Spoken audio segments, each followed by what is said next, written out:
Wish you all merry Christmas. তো আজকে আমরা ক্রিসমাসের দিন 25শে ডিসেম্বর আমরা ইকো পার্কে গেছিলাম। ভেতরে ঢুকিনি, বাইরেই ঘুরেছিলাম, কারণ আমাদের আরও প্ল্যানস ছিল এদিক ওদিক যাওয়ার। কিন্তু যতক্ষণে আমরা বেরিয়েছিলাম ততক্ষণে প্রায় সব জায়গায় বন্ধ হয়ে গেছিলো আর কি, মানে এন্ট্রিটা বন্ধ হয়ে গেছিলো। তো আমরা বাইরে থেকেই ঘুরেছি, এনজয় করেছি, আর ভালো লেগেছে, দিনটা ভীষণ ভালো কেটেছে। আর ভিডিওগুলো দিলাম, সাথে কিছু ছবিও রয়েছে, আপনারা দেখুন, এনজয় করুন। আর অবশ্যই এখনই বলে রাখি, আমাদের সকলের তরফ থেকে আবারও ভেরি মেরি ক্রিসমাস। আর দিনগুলোকে এইভাবেই এনজয় করুন, প্রত্যেকটা দিন আমাদের যেন এইভাবেই আমরা সেলিব্রেট করে, আমাদের জীবনটাকে সেলিব্রেট করে আমরা চলতে পারি। আর হ্যাঁ, যারা ঘুরতে বেরোননি তারাও ঠিক আছে, কারণ এখন ভিড়ের মধ্যে না বেরোনোই ভালো। কিন্তু আমরা যেখানে যেখানে গেছিলাম সেখানে মোটামুটি ভিড় ছিল না।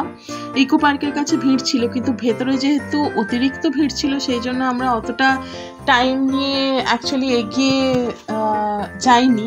তার কারণ একটু দেরি করেই বেরিয়েছিলাম, বাড়িতেও কিছু কাজ ছিল, সমস্ত কিছু মিলিয়ে মিশিয়ে। আর হ্যাঁ, ভালো লেগেছে, ভালো কেটেছে দিনটা। আর সবাই ভালো থাকুন, সুস্থ থাকুন, ভিডিওটা দেখুন, পুরোটা দেখুন। আর ছবিগুলোও সাথে দিলাম, কিছু কিছু ছবি তুলেছিলাম, ছবিগুলো দিলাম। সবচেয়ে ভালো লাগছিল দেখতে যে বাচ্চাগুলো ভীষণ এনজয় করছিল। আর আমরা গেছিলাম অ্যাকচুয়ালি ধামসা ট্রাইবাল ভিলেজেও যাওয়ার ইচ্ছে ছিল, কিন্তু সেখানেও সিট পাইনি।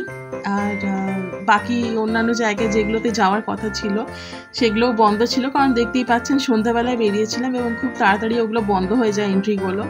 তো ব্যাস এইটুকুই। ভিডিওটা দেখুন, এনজয় করুন, ভালো লাগলে অবশ্যই লাইক করবেন এবং কমেন্ট করবেন এবং আমাকেও মেরি ক্রিসমাস উইশ করবেন। সবাই ভালো থাকুন, সুস্থ থাকুন। আর ব্যাস এইটুকুই, ধন্যবাদ।